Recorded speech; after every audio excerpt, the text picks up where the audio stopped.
Hi everybody, once you've drawn your logo, um, then I want you to do some color studies.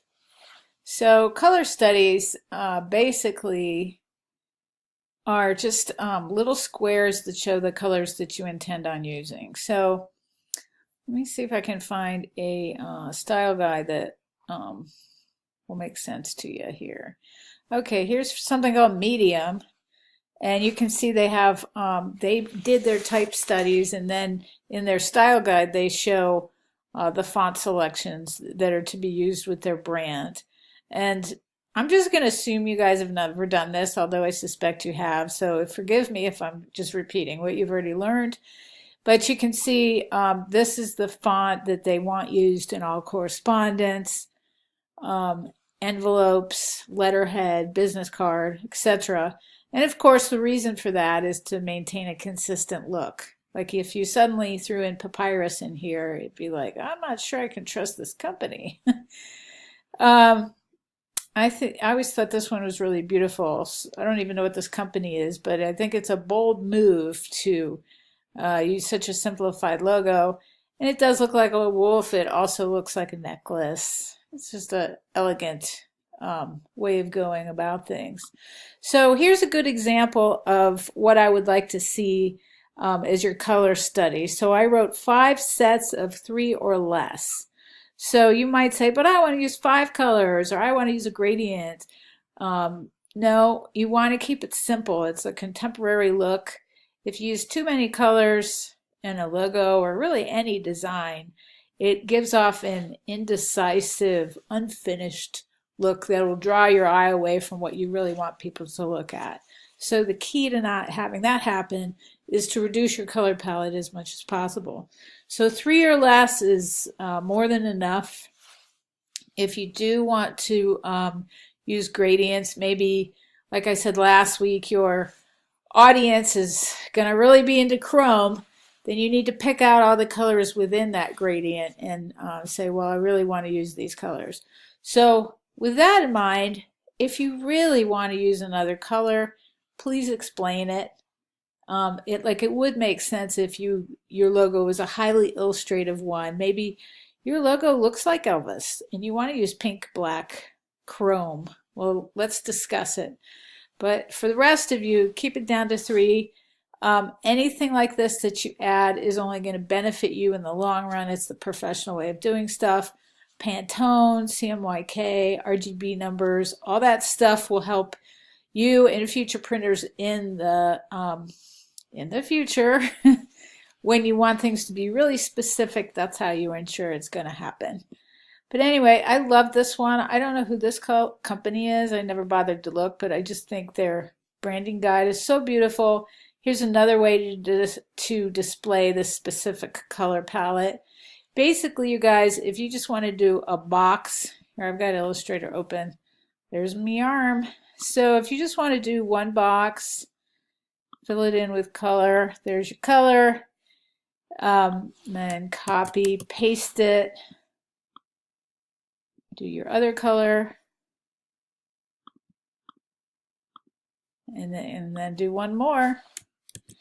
That's fine with me. If you want to get a little bit more creative, you can always show style guides to future employers.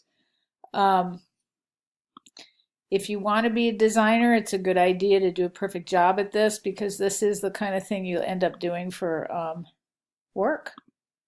So there you go. There's my 3 color palette. Anyway, take a look at these branding guides. We're on our way to doing these. You can see the type that they chose, the color studies. These are fun to review, especially ones that you've heard of. So to be able to see their notes about what their designers are allowed and not allowed to do is really kind of fun. All right, so this is part 2. I'm going to keep talking for part 3. So part 3 is to put together your font selections. So what you want to keep in mind is simplicity. So your personal branding is going to go on a page with your portfolio. So if you use 2 decorative fonts, for example, let's say you use the foreign here and then you put in varsity, they're really going to conflict. They're not going to work well together. So the trick is in design is to take a decorative font, like one of these, and pair it with a very simple sans serif font. And of course, the reason for that is the sans serif can be very unobtrusive. It's like a supporting character, and it gives the limelight to the decorative font. So I don't remember what fonts I have in Illustrator, but going back to an example here, let's say I wanted to do some type studies for my own name. Let's see. I did like that Shorelines font quite a bit. I don't know if I have it on here. I probably have downloaded it, but I will just find a decorative font to use. Let's see. Not really. I use these decorative fonts and then I forget about them, so it's kind of a surprise to me that there aren't more on here. Let's see. Actually, I like that one a lot. I like this De La Fuente. So what would go well with that one? That's not a crazy decorative font, but I would pick a very, very simple sans serif to go with that. Maybe even just Avenir. And those are two subtle pieces that would go together very well. I might make Catherine bigger to just show a little bit of personality. And then I might make my name a light blue. A nice trick is to make the bigger word a lighter color because the scale works because of the size. And I'll make Humphreys red. I don't know if that combination works so well, but anyway, you got the idea. So I expect greatness. Finally, I want to hear your opinion of everybody else's work. That's part 5. I want a great critique. I don't want to hear good job, that works. I really want to hear your opinion. Like, do you like what they've done?